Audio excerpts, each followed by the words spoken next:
مولاي صل وسلم دائما. نعم المولى ونعم النصير ولا حول ولا قوة إلا بالله العلي العظيم. الصلاة والسلام على سيد الأنبياء والمرسلين عليه وعلى آله وأصحابه أجمعين. أما بعد فأعوذ بالله من الشيطان الرجيم. بسم الله الرحمن الرحيم. ولا تحسبن الذين قتلوا في سبيل الله أمواتا بل أحياء عند ربهم يرزقون. صدق الله مولانا العظيم. بلغ العلا بكماله كشف الدجى بجماله حسنت جميع خصاله صلوا عليه وآله. محبت، عقیدت، الفت اور پیار سے درود پاک پڑھ لیجئے. اللہم صلی علی سیدنا و مولانا محمد وعلی آل سیدنا و مولانا محمد وبارک وسلم وصلی علیہ. صلاة و سلاما علیک یا سیدی یا رسول اللہ وعلی آلک و اصحابک یا سیدی یا رحمت للعالمین.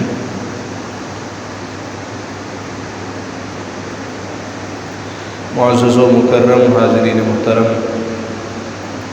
آج ہم سیدنا امام زین العابدین رضی اللہ تعالیٰ عنہ کی سیرت، آپ کے کردار اور احوال کے حوالے سے گفتگو کریں. بعض اقوال کے مطابق آپ 33 ہجری میں پیدا ہوئے اور بعض کے نزدیک 38 ہجری میں پیدا ہوئے.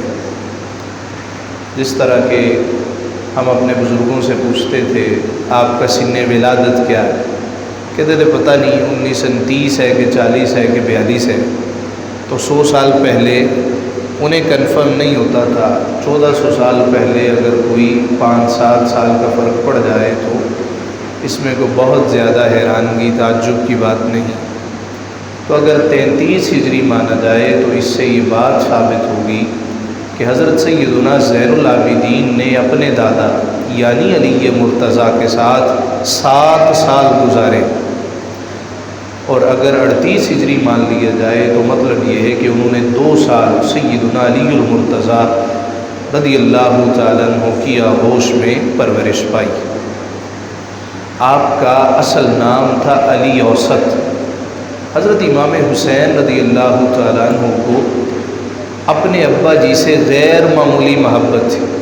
محبت تو ہر شخص کو اپنے والد سے ہوتی ہے، لیکن آپ ارد گرد نظر دوڑا کے دیکھیں، کیا کبھی کسی نے اپنے بچے کا نام اپنے ابا جی کے نام پہ رکھا؟ الا ماشاءاللہ 100 میں سے کوئی ایک آدھ مثال ملے. تو آپ کہیں جی آپ کو اپنے ابا جی سے پیار نہیں ہے، وہ کہتے جی بڑا پیار ہے. ان کا نام تھا عبد الرحمن. اب یہ نام متروک ہو گئے ہیں، پرانے ہو گئے ہیں، تو کوئی نئے نام بتائے جائیں. ہم کہتے ہیں عبداللہ رکھ لیجئے، عبد الرحمن رکھ لیجئے، جو کہ بہترین نام کہے گئے ہیں. عبد الحادی رکھ لے، عبد الباقی رکھ لے، یا اپنے بچے کا نام محمد مصطفیٰ کے نام پہ رکھ لے. کہ بزرگوں کا مجرب ہے جس کے بیٹا نہ ہو، اولاد نہ ہوتی ہو، خصوصاً اولاد نرینہ سے اللہ نے نہ نوازا ہو، اس کو چاہیے کہ وہ نیت کر لے مولا تو مجھے بیٹا دے گا تو اس کا نام محمد رکھوں گا، اللہ نام مصطفیٰ کے صدقے اسے اولاد نرینہ عطا کر دیتا. کہتے جی نہیں، یہ عبداللہ، عبد الرحمن، عبد الحادی، عبد الباقی یہ پرانے نام ہو گئے ہیں، تو کوئی پھل جھڑی سا نام بتائیں. ہمارے خاندان میں کسی کا نام، عبد الرحمن تو میرے پھوپھا جی کا تھا، عبداللہ تو میرے دادا جی کا تھا، یہ عبد الحادی تو بڑوں والا نام ہے، بچہ ہمارا چھوٹا ہی ہے، تو چھوٹا سا نام کوئی بتایا. عجیب اتفاق ہوتا ہے کہ بعض اوقات لوگ نئے ناموں کے چکروں میں عجیب و غریب نام رکھ لیتے ہیں. مثال کے طور پہ ایک شخص کے ہاں بیٹی ہوئی نا، اس نے اس کا نام رکھا لذینہ. کیا نام رکھا؟ لذینہ. اولاً جب ہم نے نام سنا تو خیال آیا تو کوئی کسی ڈش کا نام ہے، وہ لازینہ، وہ پاستا، وہ پیزا ٹائپ. کیا یہ نام کہاں سے سوجا؟ کہا کہ بچوں کی دادی قرآن پڑھ رہی تھی تو قرآن پڑھتے پڑھتے یہ لذینہ نام آیا، ان کو پسند آیا، انہوں نے کہا بس بھی میری پوتی کا نام لذینہ ہو. ہم نے بہت سوچا کہ بھئی قرآن شریف کے حافظ تو ہم بھی ہیں اور مصلی بھی سناتے ہیں، یہ لذینہ کبھی پڑھنے سننے میں نہیں ہے۔ اچھا ذرا دادی جی سے پوچھ کے بتائیے کہ لذینہ قرآن میں کیا ہے؟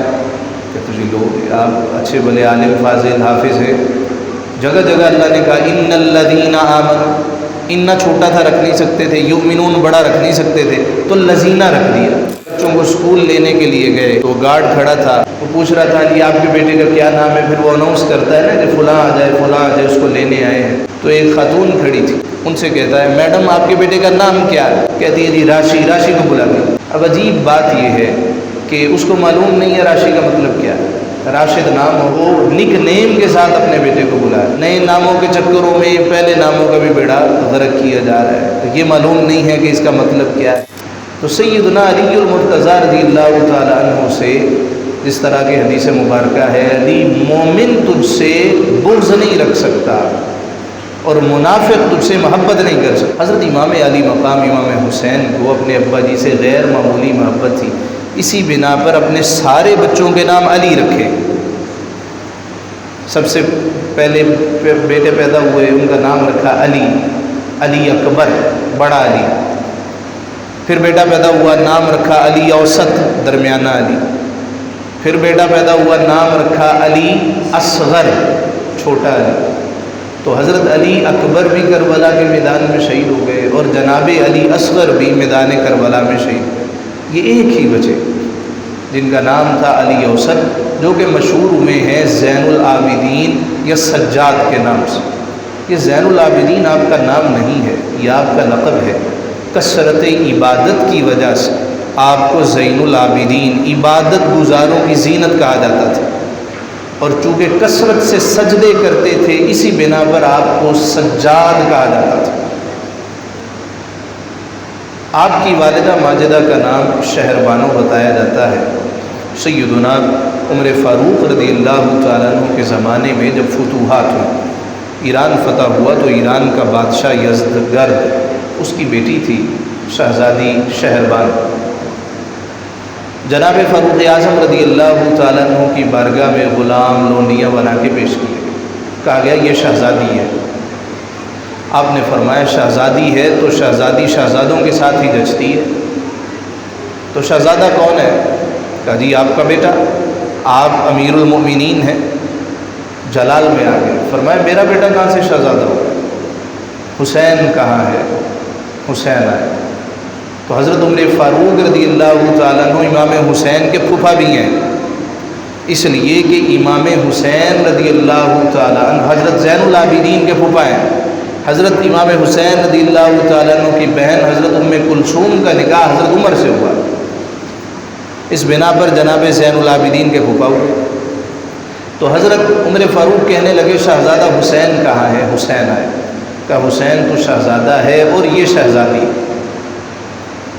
اور شہزادی شہزادوں کے ساتھ ہی اچھی لگتی ہے، ان دونوں کا نکاح پڑھایا گیا۔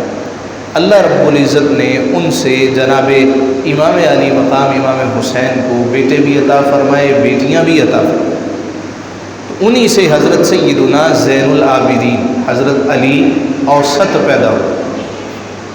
کربلا کے میدان میں ان کی عمر چھوٹی تھی، کم عمر تھے، بیمار بھی تھے، سارے شہید ہو گئے۔ انہوں نے اپنی آنکھوں کے سامنے اپنے بھائیوں کو شہید ہوتے دیکھا، اپنے ابا جی کو شہید ہوتے دیکھا، ان کی لاشوں پہ یزیدیوں کا گھوڑا دوڑانا بھی دیکھا۔ پھر اس کے بعد ساری زندگی کبھی نہیں مسکرائے۔ لوگ کہتے تھے آپ ہنستے کیوں نہیں ہیں؟ آپ فرماتے تم ہنسنے کی بات کرتے ہو، میدان کربلا میں ہوتے تمہاری آنکھوں سے خون نکلتا، تم کہتے ہو ہنستا کیوں؟ جب آپ بازار میں جاتے تھے تو قصاب اپنی چھریاں اور چاقو چھپا لیتے تھے کہ ان کو دیکھ کے آپے سے باہر ہو جاتے تھے، بے ہوش ہو جایا کرتے تھے، غشی طاری ہو جاتی تھی کہ ان چاقوؤں کے ساتھ میرے بھائیوں کو شہید کیا گیا، میرے ابا جی کو شہید کیا گیا۔ یہ سیدنا امام زین العابدین کربلا کے موقع پر اکیلے ہی مرد بچے۔ اس کا مطلب یہ نہیں ہے کہ حضرت امام حسن کی اولاد نہیں تھی۔ کچھ لوگوں نے یہ تصور کر لیا ہے کہ امام حسن مجتبیٰ کی اولاد نہیں تھی، ساری کی ساری اولاد حضرت امام حسین سے ہے۔ امام حسن کی اولاد بھی موجود ہے، حضرت سیدنا علی بن عثمان حجویری لاہور کے داتا صاحب رحمۃ اللہ تعالیٰ علیہ، یہ حضرت امام حسن کی اولاد میں سے حضرت سیدنا شیخ عبد القادر جیلانی المعروف غوث اعظم، آپ امام حسن کی اولاد میں سے۔ تو حضرت امام حسن کے بچے بھی کربلا میں آئے، ایک بیٹا جو کہ حضرت امام حسن مصنع کہلائے، وہ وہاں سے واپس لے جائے گئے، بیمار جلدی پڑ گئے کیونکہ سفر تھا، صعوبتیں تھیں، موسم کی شدت تھی، تو واپس چلے گئے۔ ان سے امام حسن کی اولاد چلی اور امام حسین کی اولاد حضرت زین العابدین سے چلی۔ سیدنا زین العابدین رضی اللہ تعالیٰ عنہ کربلا کے بعد مدینہ منورہ میں آ کے فروکش ہوئے، اور آج بھی ان کا گھر زیارت گہ عام ہے، لوگ جاتے ہیں، زیارت کرتے ہیں، اللہ سب کو لے جائے۔ تو وہاں حضرت امام زین العابدین رضی اللہ تعالیٰ عنہ کا گھر حرم مدینہ سے متصل ہی موجود۔ آپ جب کعبہ شریف میں آتے تھے، حرم مکہ میں آتے، لوگ خود بخود راستہ دیتے تھے، اور جب اموی بادشاہ آتا تو اس کو ہٹو بچوں کی صدائیں دلوانا پڑتا، اس کے ساتھ پولیس ہوتی کہ بھئی ان کو راستہ دو۔ جب وہ آتا تو لوگوں کے ماتھے پہ بل پڑ جاتے کہ یہ کون شخص آیا ہے جو بڑے بادشاہ کے سامنے اپنی بادشاہی کا اظہار کر رہا ہے، لیکن چونکہ مجبوری تھی لوگ راستہ دے دیتے۔ فرض دیکھ ایک بات، ایک شاعر گزرا ہے عرب کا، وہ کہتا ہے میں نے دیکھا سر جھکائے ہوئے حسین کا شہزادہ علی اوسط زین العابدین جب حرم مکہ میں داخل ہوا، کوئی ہٹو بچوں کی آواز نہیں ہے، لوگوں نے ان کا چہرہ دیکھ کر راستہ دیا، لائنیں بنانی، وہاں سے گزر کے آئے۔ تو کہتے فی البدی میں نے ایک شعر کہا، اے حسین کے بیٹے تجھے زمانہ تو دور ہے، تجھے تو کعبہ بھی جانتا ہے تو کون ہے، کعبہ کے در و دیوار بھی جانتے ہیں تو کس کا شہزادہ ہے، جسے اللہ عزتیں دے اسے کون ذلیل کرنے والا۔ یہ سیدنا زین العابدین رضی اللہ تعالیٰ عنہ جب بھی وضو کرتے تو آپ کا رنگ زرد ہو جاتا، اڑ جاتا۔ لوگ کہتے جی خیریت ہے، طبیعت آپ کی ٹھیک ہے، تو آپ کہتے تمہیں معلوم ہے میں کس بارگاہ کے سامنے کھڑا ہونے کے لیے جا رہا ہوں، تو اس بارگاہ کا خوف لاحق ہو جاتا، چہرے کا رنگ زرد ہو جاتا، خوف خدا طاری ہو جاتا۔ ایک مرتبہ حج کے لیے احرام باندھا، تلبیہ نہیں کہا گیا، لبیک کی صدا بلند نہیں، حضور والا اب تلبیہ کیوں نہیں کہتے؟ فرمایا ڈرتا ہوں، اتنا کہہ کے رونے لگے کہ کس چیز سے ڈرتے؟ میں لبیک کہوں آگے سے لا لبیک نہ کہہ دے، اور بندے تیرا نہ قبول نہیں۔ کہا جی نیت نہیں ہوگی تو پھر حج کیسے؟ آپ تلبیہ کہیے، تلبیہ کہیے۔ آپ نے جب پوری قوت مجتمع کر کے تلبیہ کہا تو لا شریک لک پہ جب پہنچے تو بے ہوش ہو کے گرے۔ یہ سیدنا زین العابدین جناب حسن بصری کہتے رات کا وہ تیسرا پہر تھا، ہم طواف کر رہے تھے، دوران طواف ہمیں میں سے ایک شخص کے رونے کی آواز آئی، آواز آہستہ آہستہ بلند ہوتی گئی، اتنا سوز تھا، اتنا درد تھا کہ ہمارا کلیجہ پھٹنے لگا۔ یہ کون ہے جو رات کے آخری پہر اس طرح زاروں قطار زاریاں کر رہا؟ ہم نے طواف جاری رکھا، 4 چکر لگائے تھے کہ مجھ سے رہا نہ گیا۔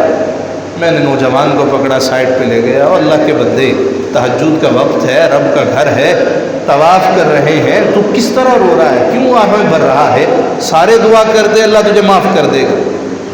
کہنے لگا بزرگوار بات یہ ہے میرے گناہ بہت زیادہ ہیں، ڈرتا ہوں کہ کہیں راندہ درگاہ نہ کر دیے جاؤ۔ کہا آسمان کے ستاروں سے بھی زیادہ؟ کہا تم آسمان کے ستاروں کی بات کرتے ہو، میرے گناہوں کے سامنے یہ ستارے بھی مدھم پڑ جائیں، میرے گناہ اتنے ہیں کہ ریت کے ذرے ختم ہو جائیں، میرے گناہ اتنے ہیں کہ درختوں کے پتے جھڑ جائیں، تم کہتے ہو کہ آسمان کے ستاروں کے برابر؟ میرے گناہوں کا شمار نہیں ہو سکتا۔ خیر میں خاموش ہو گیا، پھر طواف شروع کیا، پھر 1 چکر لگایا، پھر اس کی زاریاں سنی، رک گیا، 2-4 اور لوگوں کو بلایا، میں نے کہا یار اس کو سمجھاتے ہیں۔ سارے آ گئے، ہم نے کہا اللہ کے بندے دیکھ تہجد کا وقت ہے، رب کا گھر ہے، رحمتیں برس رہی ہیں، اور یہ وہ وقت ہوتا ہے جب اللہ کس کو ٹھکراتا نہیں ہے۔ شرط یہ ہے کہ سچی نیت لے کے آیا۔ ہم سارے تیرے لیے دعا کرتے ہیں کہ اللہ رب العزت تجھے معاف کرے گا، تو نے چہرہ کیوں چھپا رکھا؟ اب دوران طواف جس نے احرام باندھا ہو اس کے لیے لازم ہے چہرہ کھلا رکھے، لیکن جس نے احرام نہ باندھا ہو اس کے لیے یہ شرطیں نہیں ہوتی۔ چہرہ چھپایا ہوا، تو نے چہرہ کیوں چھپایا؟ کہ لگا جی چھوڑے، جو مجرم ہوتے ہیں ان کے چہرے اسی طرح ڈھانپے جاتے ہیں۔ ہم نے اصرار کیا، اس نے انکار کیا، میں اس کو لے کے علیحدہ ہو گیا، دور جا کے بیٹھ گیا، پھر میں نے اصرار کیا، تسلی بھی دی، اس نے چہرہ کھولا تو حسن بصری خود غش کھا کے گر کے بے ہوش ہو گیا۔ ہوش میں لایا گیا، کہا حضور والا خیر تھی؟ کون تھا؟ کہا کوئی اور نہیں تھا، حسین کا لخت جگر زین العابدین تھا، کہ خوف خدا سے زاریاں کر رہا تھا، خوف خدا سے رونے والا تھا۔ یہ اہل البیت ہے، حضور کے گھر والے ہیں جو خدا کے خوف سے کس طرح ڈرا کرتے تھے، کس طرح کانپا کرتے تھے، رویا کرتے تھے کہ کہیں مولا کرم نوازی کر دے اور ہمیں معاف کر دے۔ حضرت سیدنا زین العابدین آپ کے صاحبزادے جناب بکر کہتے ہیں، زین العابدین نے نصیحت کی ہے، فرمایا فاسق کے ساتھ نہ بیٹھنا، اس لیے جو فاسق ہوگا وہ تمہیں فسق پہ مجبور کر دے۔ وہ جس کا فسق مشہور ہو، جو اعلانیہ گناہ کرتا ہو۔ پھر مجھے نصیحت کی گئی کبھی جھوٹے کے ساتھ نہ بیٹھوں، اس لیے جو جھوٹا ہوتا ہے وہ مومن نہیں ہوتا۔ مومن سب کچھ ہو سکتا ہے، مومن جھوٹا نہیں ہو سکتا۔ کہ میں جھوٹے کے ساتھ نہیں، زین العابدین کہتے ہیں میں جھوٹے کے ساتھ نہیں بیٹھتا۔ اور فرمایا تیسرے نمبر میں فرمایا گیا جو قطع تعلقی کرنے والا ہو، مجھے حکم ہے میں ان کے ساتھ نہ بیٹھوں۔ کہا جی اتنی سختی کی وجہ کیا ہے؟ کہا میں نے رب کا قرآن پڑھا، 3 مرتبہ میں نے قرآن میں پایا اللہ کہتا ہے جو رشتہ داروں سے قطع تعلقی کرنے والا ہو اللہ کی لعنت اس پہ پڑتی، ملعون ٹھہرایا جاتا ہے۔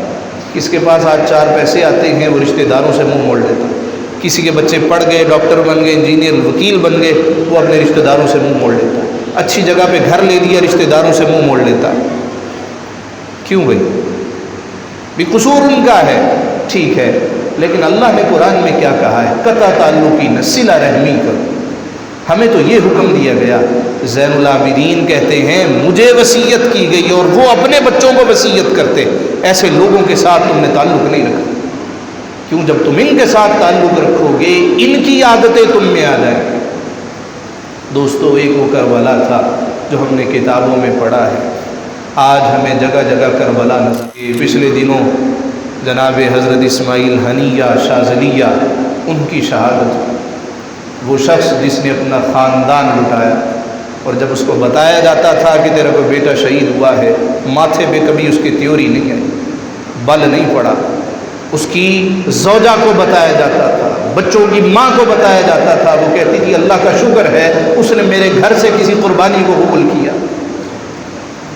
حضرت اقبال نے کہا کہ یہ غازی یہ تیرے پراسرار بندے، دنیا میں کتنے لوگ مرتے ہیں، ہم نے بھی مر جانا ہے۔